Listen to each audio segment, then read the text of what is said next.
देश में पहले चरण की वोटिंग के बाद अब दूसरे चरण में सभी की नजरें टिकी हुई हैं।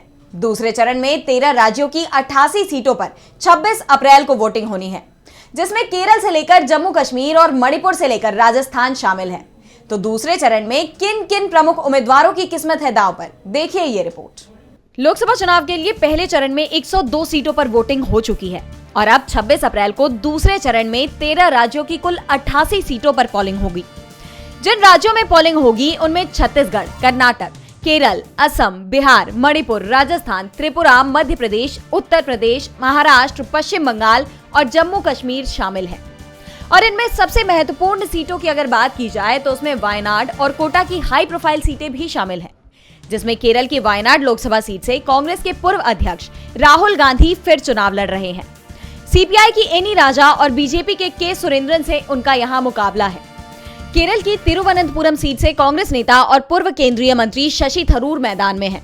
यहां उनका मुकाबला बीजेपी के राजीव चंद्रशेखर और लेफ्ट के पनियन रविंद्रन से है। महाराष्ट्र की अमरावती सीट पर बीजेपी की नवनीत राणा का मुकाबला इंडिया गठबंधन के वानखेड़े से है। इसके साथ ही लोकसभा अध्यक्ष ओम बिरला की किस्मत का फैसला भी दूसरे चरण में होना है। कोटा सीट पर बीजेपी उम्मीदवार ओम बिरला का मुकाबला कांग्रेस के प्रहलाद गुंजल से है। यूपी मथुरा सीट पर बीजेपी की हेमा मालिनी का सामना कांग्रेस के मुकेश ढांगर से होगा। तो मेरठ में बीजेपी के अरुण गोविल का मुकाबला समाजवादी पार्टी की सुनीता वर्मा से हो रहा है।